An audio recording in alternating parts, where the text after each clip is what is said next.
Hello বন্ধুরা, study motivation YouTube চ্যানেলে তোমাদের সকলকে স্বাগত। আজকের আলোচনার বিষয় হলো বাংলা রচনা একটি গাছ একটি প্রাণ। ভূমিকা: কথায় আছে একটি গাছ একটি প্রাণ, কিন্তু আমি মনে করি একটি গাছ হাজার প্রাণ। কারণ গাছ আমাদের এই সুন্দর পৃথিবীর এক অমূল্য সম্পদ।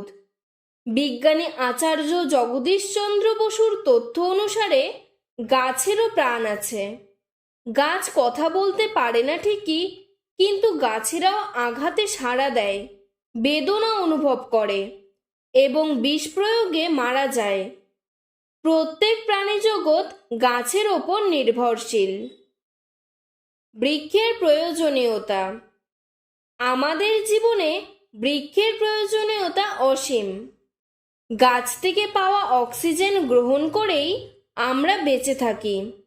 বৃষ্টির পরিমাণ বাড়াতে, বাতাসে দূষণ প্রতিরোধ করতে, মৃত্তিকার ক্ষয়রোধ করতে গাছের কোনো বিকল্প নেই।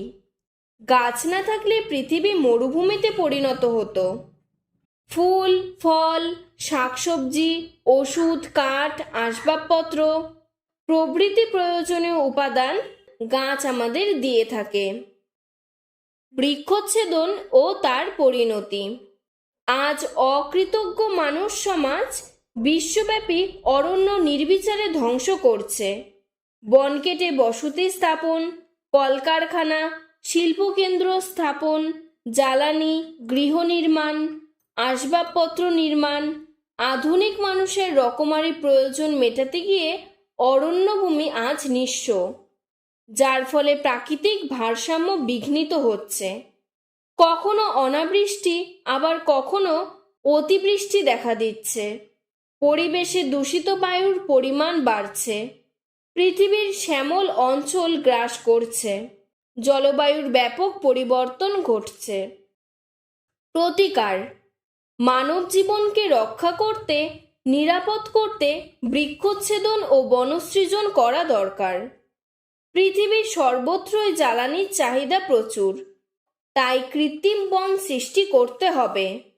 বনসৃজনের গুরুত্ব বুঝতে পেরে রবীন্দ্রনাথ ঠাকুর শান্তিনিকেতনে বর্ষাকালে বন মহোৎসবের আয়োজন করেছিলেন।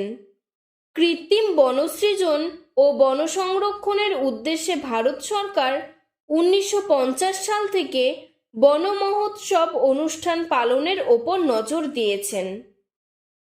উপসংহার: গাছ লাগান, প্রাণ বাঁচান, একটি গাছ একটি প্রাণ, এই কথাটি আমাদের মনে রাখতে হবে।